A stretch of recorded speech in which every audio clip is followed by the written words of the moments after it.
Salut Booktube! Aujourd'hui, on se retrouve pour une nouvelle vidéo. Je sais, ça fait un petit moment. Mais aujourd'hui, j'ai envie de vous parler de livres kids, un peu. Ça va pas être des livres comme ceux dont je vous parle d'habitude. Ça va être des livres, oui, des petits guides en fonction de la saison, en fonction de plusieurs sujets. Et j'en ai quelques-uns avec moi. Je les ai pas tous, mais j'ai envie de vous les présenter.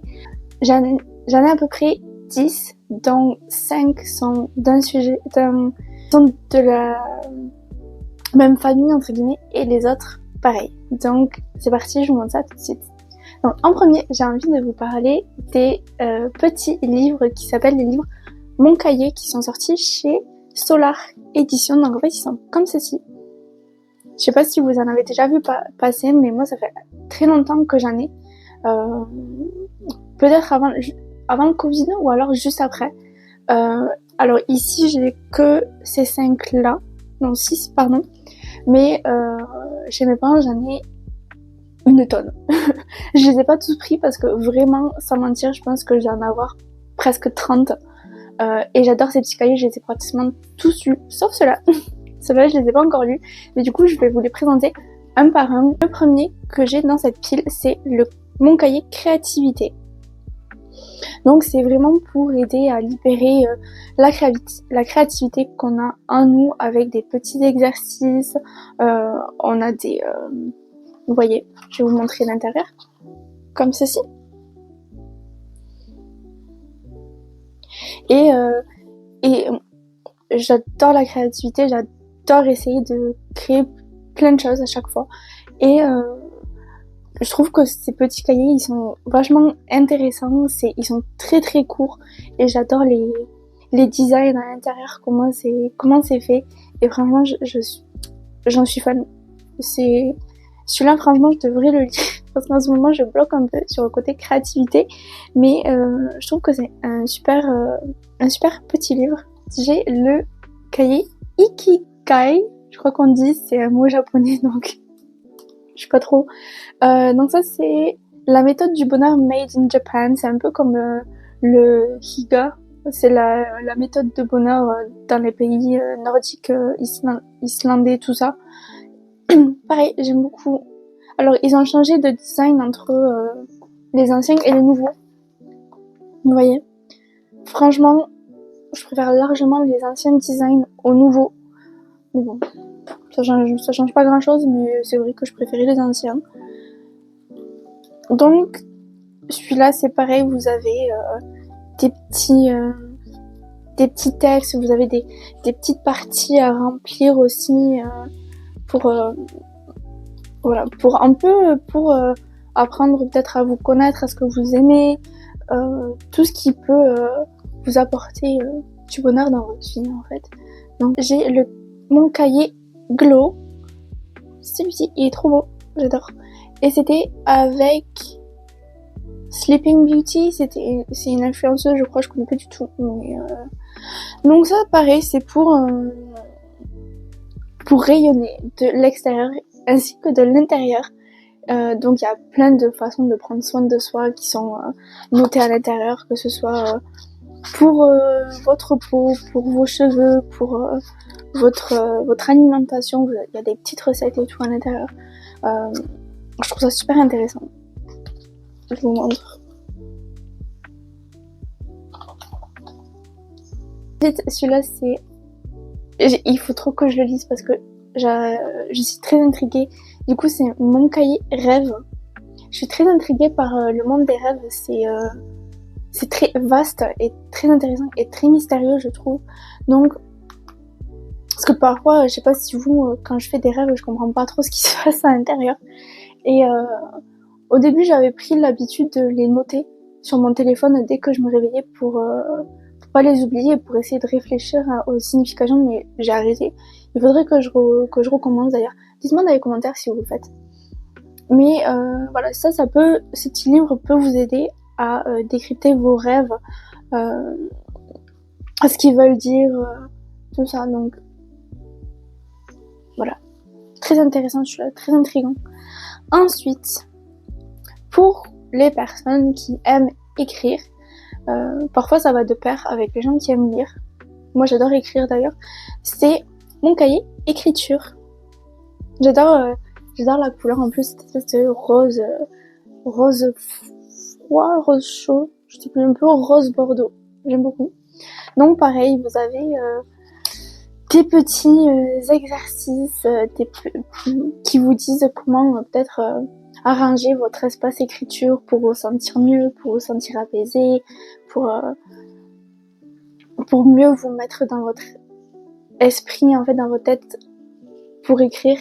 Il faudrait peut-être que je le fasse. Parce que comme je l'ai dit tout à l'heure, je suis un peu bloquée en ce moment pour écrire. Ça fait très longtemps que j'ai pas écrit. Que ce soit les poèmes ou que ce soit même avancé dans les petits récits que j'écris. Si jamais vous voulez voir ce que j'écris, vous pouvez me suivre sur Instagram. Mon nom c'est le Jardin de Jupiter, je vous le mettrai par ici. Et j'ai pas mal de publications, donc si jamais vous pouvez aller voir. Et le dernier que j'ai ici de la collection, c'est mon cahier Intuition. Il est comme ça, j'aime beaucoup aussi la couverture. Cahier Intuition, parce que je l'ai pris parce que ça m'intrigue aussi, et c'est vrai que depuis quelques temps, les intuitions que j'ai s'avèrent à chaque fois être véridiques. À chaque fois, j'ai une intuition sur quelque chose et j'essaie d'écouter la petite voix dans ma tête, hein, parce que comme on dit, il faut toujours s'écouter soi-même. On sait, notre corps et notre tête savent avant nous. Donc je pense que ça peut être très intéressant de lire ce livre et de voir ce que ça peut apporter. Comment faire plus attention peut-être à être plus... ouvrir un peu plus les yeux et vraiment être plus en connexion avec nous-mêmes. Mais voilà. J'adore tous ces petits livres, vraiment. Un jour, peut-être, si je les ai tous, si je les ramène tous de chez mes parents, je vous ferai une vidéo vraiment dédiée qu'à ça. Mais là, j'avais envie de vous les présenter parce que j'avais pas beaucoup. Voilà. Pareil, dites-moi dans les commentaires si vous faites une collection de ces petits cahiers aussi, ça m'intéresserait de savoir lesquels vous avez. Et parmi tous ceux que j'ai, peut-être que on a les mêmes. On va passer aux autres livres. Ces livres-là sont d'une illustratrice française. Je vous mettrai ses liens, ses réseaux sociaux en lien dans la barre d'infos. J'adore son contenu sur les réseaux, j'adore ses livres.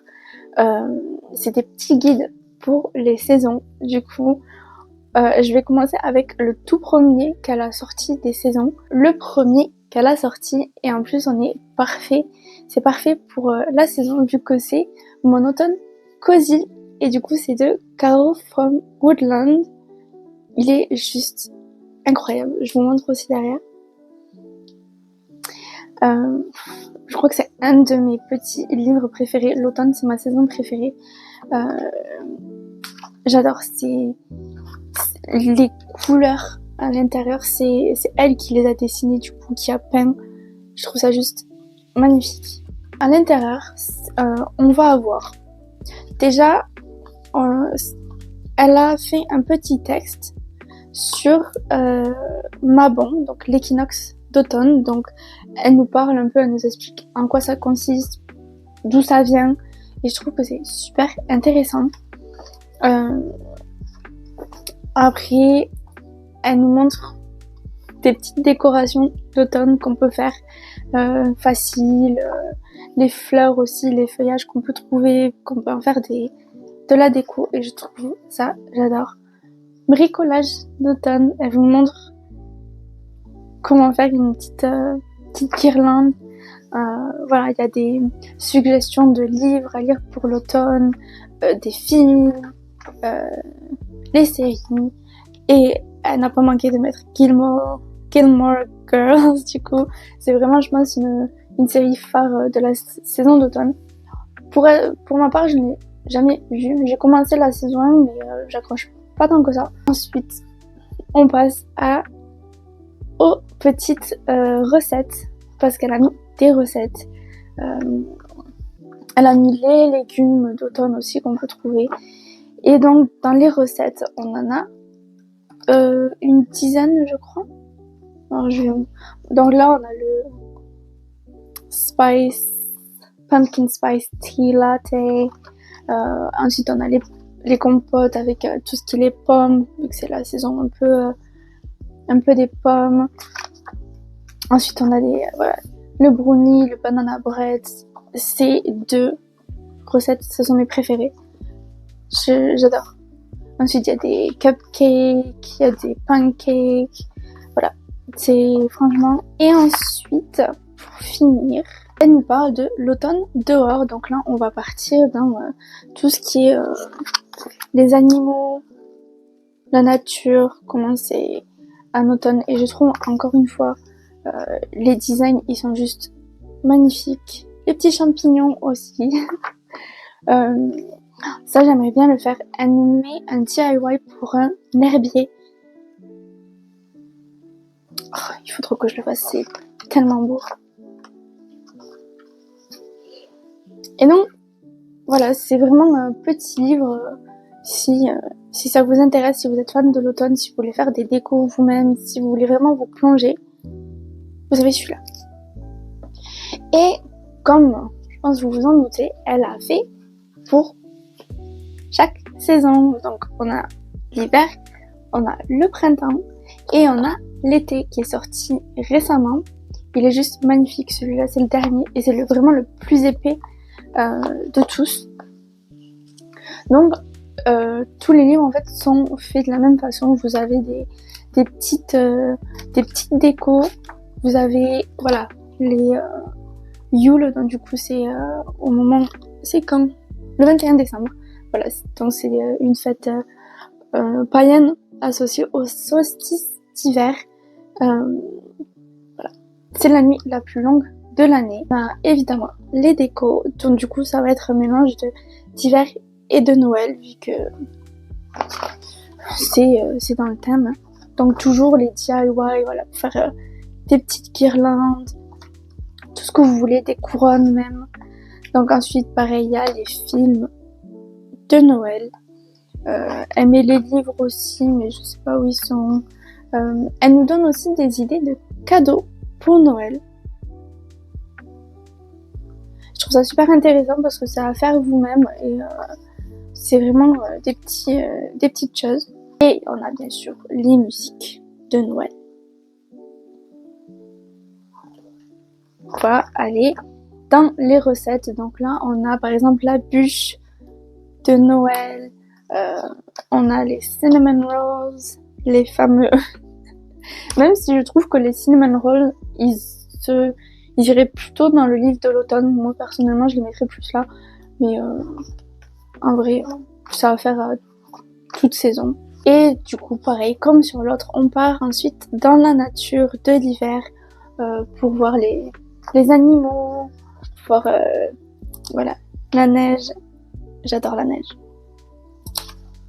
Du coup, vu qu'on passe de Noël, tout ça, à le Nouvel An, tout ça, donc elle va nous parler de Imbolc. Donc c'est une célébration païenne qui est entre le solstice d'hiver et l'équinoxe de printemps. Donc ça c'est généralement en février, je crois, le 1er février, quelque chose comme ça. Voilà, des petits films, toujours pareil, hein, c'est toujours le même concept. Remède pour l'hiver aussi, je pense qu'il y a des petits thés. On a d'autres recettes à la fin, donc du coup on a les cookies, on a le mug cake au chocolat, je crois qu'il y a un carrot cake aussi. Il est incroyable celui-là aussi. On passe au petit printemps. Printemps il est très court, hein, celui-là, il est très petit, mais pareil c'est toujours des designs très beaux. On nous parle de la fête du muguet, je pense, si je me trompe pas. Et là, on va passer du coup à la célébration Ostara. Donc du coup, c'est Pâques. C'est pour célébrer l'équinoxe de printemps. Je trouve ça super intéressant d'avoir ces petits textes qui expliquent, parce que tout le monde ne connaît pas les fêtes célébrées pour les équinoxes et pour les solstices. Donc je trouve ça super intéressant. Après on a grand nettoyage de printemps. Je pense que ça, tout le monde y passe chaque année à faire un grand ménage de printemps, même si parfois c'est pas au printemps. Quand ça nous prend, on y va toute l'année. Ensuite, les petites fleurs, voilà, qui commencent, je pense, à apparaître au printemps. Les décos de Pâques, évidemment, les décos de Pâques. Aux gourmandises. Donc là, on a vraiment plein de bonnes petites choses. Les madeleines, elles me font trop envie. Tiramisu. Oh là là là. Si je pouvais, je ferais tout le temps. Donc après, on passe, voilà, encore une fois, au petit jardin, dehors, la nature. Ensuite, on a une petite section qui s'appelle jardin thérapie. Je jardine pas trop, j'ai jamais trop jardiné, mais c'est vrai que je pense juste planter ces petites fleurs, s'occuper, tout ça, ça peut être vachement thérapeutique pour tout, hein, pour reconnexion à la nature avec son âme, tout ça, je trouve, se retrouve avec soi-même aussi. Je trouve que c'est super intéressant de toutes ces petites choses à voir. À la fin mai, je pense des fleurs, tout ça que vous pouvez planter, je suppose, au printemps. Je vous mets la liste juste là si jamais ça vous intéresse. Pour les personnes qui aiment dessiner et qui savent dessiner, moi je ne sais pas du tout dessiner, elle avait le journal de mon jardin, donc c'est comme ça avec de l'aquarelle, c'est très joli. Et à la fin de ce livre, du coup, elle nous parle d'une énième célébration, et c'est Beltane, c'est une fête qui arrive le 1er mai. Donc elle nous explique pareil en quoi ça consiste. Et on passe à l'été. Regardez comment il est beau. Toutes ces couleurs, ce jaune, il est vachement tellement beau. Ah, je viens de remarquer quelque chose. Le papier des pages est totalement différent. Je préfère celui-là d'ailleurs. L'été à la maison. Donc pas. Ici, elle met un petit texte, je suppose, des étés, de comment ça s'est passé pour elle. Elle dit, il y a les étés de notre enfance, les étés de nos vacances et les étés à la maison. Donc je pense qu'elle explique un peu tout ça.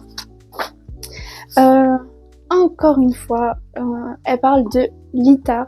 Donc l'Ita, c'est le nom pour le solstice d'été. Donc encore une fois, toutes ces fêtes, toutes ces célébrations autour des solstices, des équinoxes, c'est des célébrations païennes. Donc il y a des gens qui les célèbrent, il y a des gens qui les célèbrent pas. Mais regardez-moi ces dessins, c'est juste incroyable. J'adore ces livres, c'est vraiment des livres que je regarde toute l'année. J'adore. Elle nous met de la déco d'été, encore, évidemment, toujours de la déco. J'aime beaucoup. Avec ce papier qui est totalement différent, je trouve que je sais pas, ça apporte quelque chose de beaucoup plus cosy et chaleureux au livre, à le tenir. Et l'odeur des livres aussi, on se sait, vous et moi, l'odeur des livres.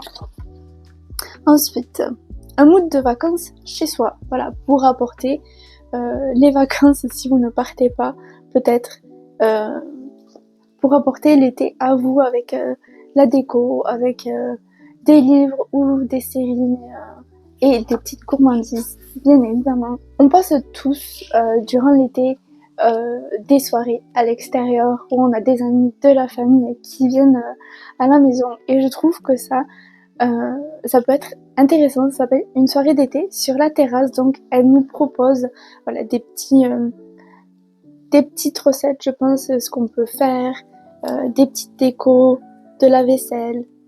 Je trouve ça J'adore, vraiment, je me répète et je me répète, mais je trouve ça incroyable. Soirée cinéma. Des petits s'mores. Et une petite liste de films qu'on peut regarder du coup durant la saison de l'été. Les livres d'été. Bien évidemment, il y a toujours cette partie livre à un moment donné. Un parfum d'été. Donc là, elle nous donne les odeurs qu'on a tout l'été et qu'on connaît tous. Et je trouve, oui, on a tous ces odeurs en tête. Hein. On part de la canicule, ce qu'il faut faire pour rester hydraté, rester bien chez vous, sortez pas trop, restez au frais. Voilà, l'été au jardin, comment arroser, quelles plantes planter, récolter, entretenir. Faire sa tisane. S'il y a des buveurs de tisane parmi vous, je vous le montre. Moi, je ne bois pas du tout de tisane. Je vous le mets assez longtemps. Si vous voulez prendre des notes ou vous mettez sur pause.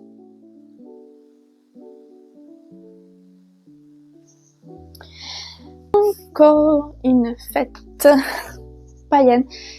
On verra après. C'est la masse. Du coup, si j'arrive à bien lire. Oui. C'est pareil, une ancienne fête qu'on célèbre pour l'abondance des premières récoltes. Et c'est le point culminant de l'été. Et parce que du coup, à présent, on va se rapprocher de plus en plus de l'automne. Je vais vous lire une petite citation de John Matthews, je sais pas du tout qui c'est. La masse est une célébration de liens intimes entre la terre et l'homme, où chaque miette de pain raconte une histoire de travail, de foi et de communauté. J'adore ces... Je me répète. Regardez-moi ces dessins, vraiment. Ils sont juste magnifiques. C'est super joli. Pour ceux qui aiment les étoiles, qui aiment regarder le ciel, elle fait une petite double page sur la magie des étoiles, parce que c'est vrai que en été, le ciel est découvert la plupart du temps et on peut vraiment observer les étoiles et tout. Vraiment, en plus, si vous êtes dans une région où vous n'êtes pas proche des lumières d'une ville ou quoi, je pense que vous avez une vue mais incroyable sur le ciel. Vous pouvez voir les constellations et tout. Je vous montre aussi ça, comme ça.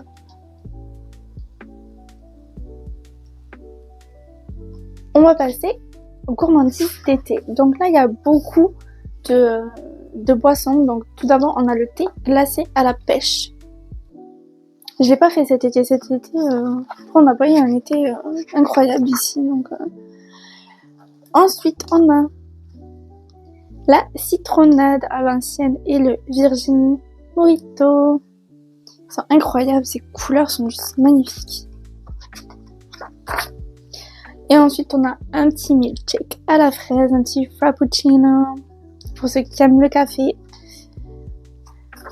On va partir sur un matcha glacé, je sais que c'est très tendance en ce moment. Et ensuite, on va partir sur les sorbets, sur les glaces. On a la tarte à la myrtille, flan, tarte à l'abricot. Qu'est-ce qu'on a? Crumble, roulé au citron. Et les petites glaces aussi, si jamais. Du coup, ça sera pour l'été prochain, hein, parce que là, l'été, il est un peu fini. Et à la fin de ce petit livre, elle a mis... Il y a ceci, un petit cadeau cosy à l'intérieur à ouvrir. Donc, moi, je l'ai déjà ouvert, mais j'ai envie de vous montrer. Donc, elle a fait son petit carnet de voyage quand elle est partie en Provence. Il est très joli. D'ailleurs, dans le livre, il y a un petit DIY de comment faire son petit livre, son petit carnet de voyage. Donc, je vais vous le montrer. Donc voilà, elle a été voir les oliviers pour faire l'huile d'olive. Je trouve ça super intéressant, l'huile d'olive. La lavande, évidemment, qui est très populaire de là-bas. D'ailleurs, dans le colis, quand j'ai reçu mon été cosy, il y avait un petit sachet de lavande. J'adore la lavande, ils sont tellement bons. Donc, vous voyez. Très très beau. Je trouve que cette vidéo est très longue quand même. Pareil, c'est toujours de Caro From Moonland. Son nom c'est Caroline Millet et elle a sorti un livre de recettes, donc avec toutes les recettes qui se trouvent dans les 4 livres différents, mais elle en a rajouté, donc c'est celui-ci. J'ai foncé dès qu'il est sorti, j'ai foncé parce que j'adore ces livres, j'adore ces recettes et il y en a plein et je crois qu'il y a 80 recettes à l'intérieur, donc il y en a 20 pour chaque saison. Donc vous en avez 10 de plus, je crois, que dans les livres. C'est les mêmes... c'est absolument les mêmes dessins que dans les autres livres. Mais j'en ai testé pas mal de ces recettes et franchement, j'adore. C'est à chaque fois que je veux faire une recette salée. De toute façon, c'est le seul que j'ai avec moi. Je le prends. Et il est juste incroyable. Vous avez plein de recettes. Donc franchement, si vous aimez cuisiner, franchement, foncez parce que c'est juste un très beau livre, je trouve, qu'elle a fait. Voilà, c'est tout pour cette vidéo. J'espère que ça vous a plu et que c'est pas trop long. On verra si c'est trop long, tant pis, mais je trouve que pour ces petits livres, surtout les derniers que je vous ai présentés, c'est quand même assez important de vous montrer tout ce qu'ils disent. Alors, j'ai pas montré tout, mais vous montrer le concept un peu de ces livres. Et j'espère que si vous les avez, dites-le moi aussi. Ils vous font envie, dites-le moi aussi. Parce que franchement, c'est des petits livres que vous pouvez garder tout le temps, vous pouvez vous servir de ces livres tout au long de l'année, qui vous accompagnent tout au long des saisons. Et je trouve ça super intéressant d'avoir ces petits livres à côté. C'est tout pour cette vidéo, j'espère que ça vous a plu. N'hésitez pas à liker, à vous abonner et à laisser des petits commentaires. Et on se retrouve très vite pour une prochaine vidéo. À bientôt, bye.